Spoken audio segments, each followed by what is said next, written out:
Good evening. Today we're going to discuss communication with the press. It is going to be lesson number 2.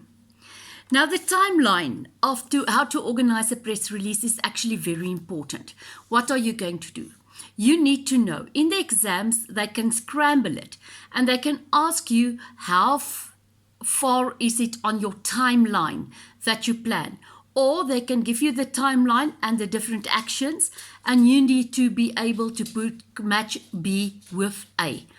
4 weeks out, it is choose your message and decide what you want to do. Finalize your overall plan.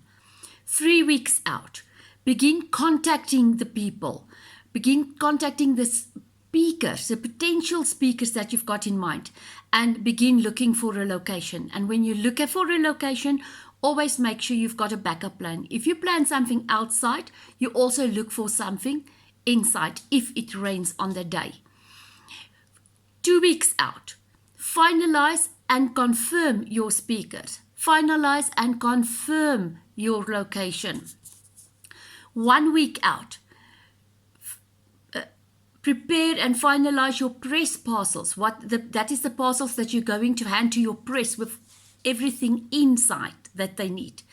You walk through all your messages and make sure you done every single thing. Begin memorizing your statement that you're going to what you're going to talk about. 2 days before, send out your advisories to all your different outlets. The first round of pitch calls to all the reporters to remind them you're going to have a press conference that you want them to attend. Gather the speakers to have a role play so that they know exactly what is expected from them. The day before, it is the second round of calls to all your reporters to make sure they're there. Do not leave a message. Speak to the reporter yourself. Do not leave a message. On the day, arrive early, at least 30 minutes before the event. I would even suggest more, like an hour before your event, so that you make sure every single thing is in place. And then you hold your event. The day after the event, you try to collect all the clips that you can. And then you update your media list and make sure that you add the names of the people that really mentioned you in their media, so that you can have new media relations with new people as well. Now, please guys, you need to know it to mix and match and need to put the scrambled ones together with the correct weeks and days and day after. What is a press release? A press release is also a media release. Also, if they talk about the media release, you will know it's a press release. That is prepared by the company itself and usually by the PRP of the company. That is why good writing skills are very important. The aim is to get a specific message out to the public, and they want them to read about it. Remember, to read about it. That is the main difference between the conference and the press release. The PRP is usually writing it, and the press release, there is certain requirements that they need to have. There's a lead, there's a middle, and there's a boilerplate.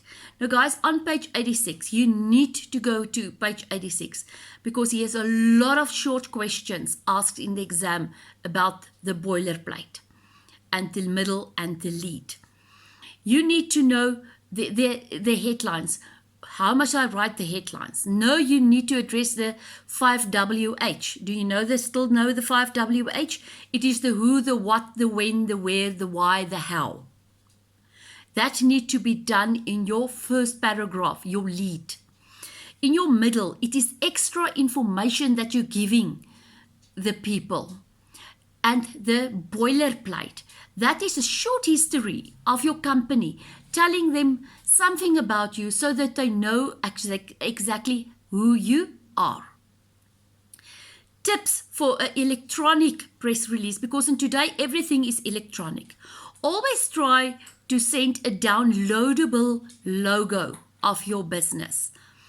Pictures that can be used must be different type of pictures so that you can use it maybe for various publications.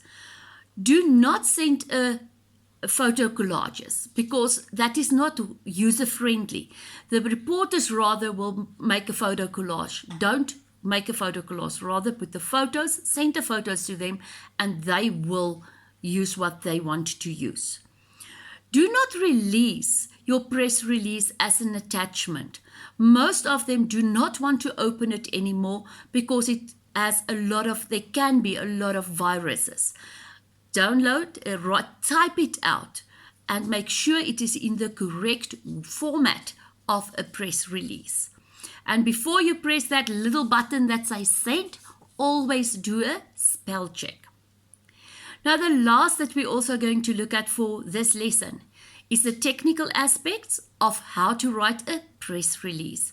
Now, people, the technical aspects, they ask a lot of short questions, true and false questions, mix and match questions in the exams. So make sure you go and study it. Here you must know what your heading must look like. What must your title?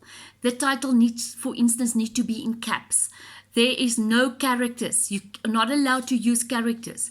There must be 40 millimeters between the title and the heading and the title. Your body, for instance, not more than 500 words. If you've got more and it goes over to another page, you write more in capital print at the bottom of the page. If it is end, you write end clearly, or you can, 3 hashtags will show it is the end. Always write on one side of the paper. Do not write on 2 sides of the paper. And always use, for instance, double spacing. Guys, I only talked about the most important things that they usually ask, but there's a lot of other things that you also need to go and look at. In general, also look at the dates, the format of the dates. Please do not highlight text. Always write in the third person. That is important. There is an example of the press release on page 90 and 91. In one exam, it was the first exam that we actually experienced it, they never ever asked write a press release. But in this exam, they gave you a case study. And out of the case study, you need to write a press release. And you have to use the information they gave you and put it in the press release. So make sure you know the format of the press release so that you can write your own press release on the case study. What I would also suggest, activity 3.3, go and do that activity. That activity, there's a lot of questions that will assist you in the examination with the short type of questions that they ask in the exam. So go and complete the activity. I hope this lesson makes more sense for you. Please go and study it, and then you will be fine for the exams. Thank you very much.